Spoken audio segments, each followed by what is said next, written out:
Time magazine today dubbed it the Taliban's mini Mumbai. In the capital city of Afghanistan today, attackers wearing suicide vests successfully carried out multiple simultaneous attacks on government buildings, including the Ministries of Justice and Education in central Kabul and the Prisons Ministry just outside the city. At least 20 people were killed, more than 70 were wounded. The Taliban has taken responsibility for the attacks, and the Afghan government is blaming Taliban leaders in Pakistan for coordinating the attack. This all just one day before a visit from President Obama's envoy to the region, Richard Holbrooke.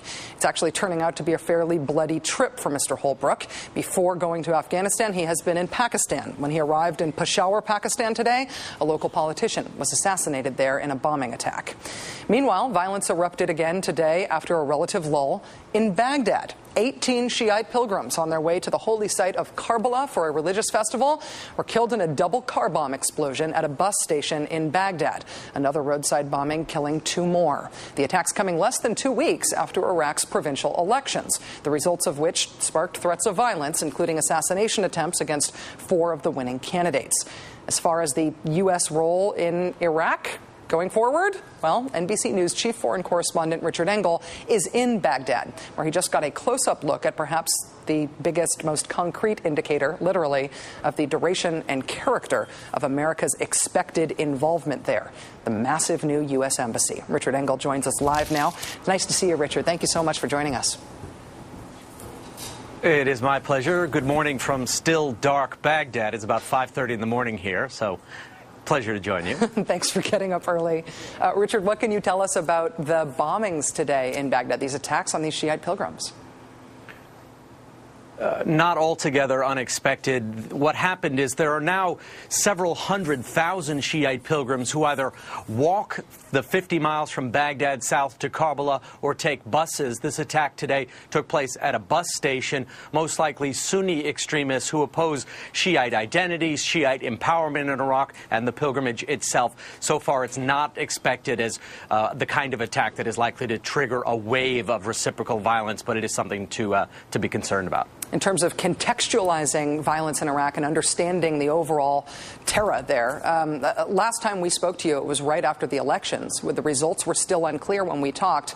Now, looking back on the elections, what we know about their results, how do you assess their success now? I think most Iraqis are happy with them. It was definitely an affirmation of the policies of Prime Minister Nouri al-Maliki. He's being seen as a stronger figure, a more nationalist leader in this country, and there was a big rejection of the Shiite religious parties who've been running this country for the last several years. The religious parties who had a Shiite slate did very poorly. Richard, I know that you are one of the few people who have been allowed in with a camera to see the much-mocked new U.S. embassy in Baghdad. What can you tell us about the embassy? Critics say that it is a symbol of waste and mismanagement and perhaps even a bit of naivete in Iraq. And today we were given a rare tour. It's the biggest, most expensive U.S. embassy ever built. 27 buildings on 104 acres, 10 times bigger than most American embassies. The cost, over $700 million. Why does this compound need to be so big? Well, this compound is large because it reflects the importance of the bilateral relationship between the U.S. and Iraq. There's 1,200 embassy staff here, along with a few hundred soldiers. For entertainment, there's a gym, swimming pool, bar, and a food court. For security, we weren't allowed to film any gates, rooftops, or wide angles. The embassy was expensive, and it is massive, but it's certainly not luxurious. There are almost no trees, no landscaping at all, just lots of sand and stones. In Baghdad, it's often compared to a country club or a prison. Courtyards are empty and dusty, windows small and bulletproof. There's not a single ornament on any facade. Critics say the embassy symbolizes overspending and poor planning. When construction here began nearly 4 years ago, embassy planners expected Baghdad to be safe. This building was built to be a school. Baghdad was supposed to be a family posting, but that never happened. The children never came, and today this school is filled with offices. Another problem? Food. The 700 embassy apartments have kitchens, so diplomats could cook for themselves. But security restrictions don't allow them to leave the compound to buy groceries. So last year, they built a military-style dining hall in an embassy dubbed Fortress America. Richard, that is incredible footage. How are Iraqis reacting to the size and the character of the embassy? It's impossible to miss here in Baghdad. The embassy's right on the Tigris River. It's about the size of Vatican City.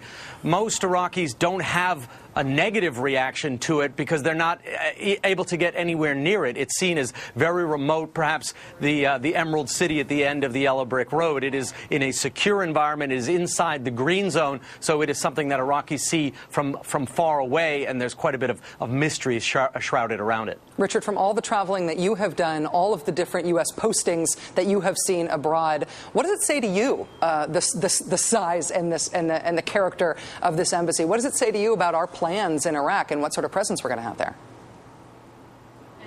Well, I think it shows that we're going to have a very long-term presence here. And I also think it, in a way, symbolizes a lot of things that have changed in this country. Construction here at the embassy began in 2005, and there was a certain optimism that the planners certainly had. This embassy was going to be just bigger, but like other embassies in other parts of the world. It was going to be a family posting. They built the school. They also built a baseball, softball diamond for the kids who were supposed to be at that school. They built the kitchens because diplomats were going to be able to go walk around Baghdad and buy their groceries. It didn't happen that way, and the school became an office building. The baseball diamond, since there were no kids at the school, there were no kids to play baseball, so the baseball diamond wasn't used. Today, they're putting U.S. troops in containerized housing on top of what was supposed to be that baseball diamond, and obviously they built that dining facility because the diplomats couldn't go out and buy their groceries. So I think it shows how much things have changed here and how impressions were so different when this war began. Sort of an ironic monument to the fact that Baghdad will never be Wisconsin, no matter what creepy neocon theories we have about what our occupation there means. That's my editorializing, not yours, Richard. I'm sorry to put that on you.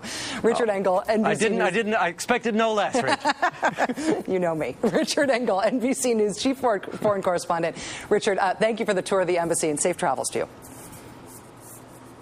My pleasure.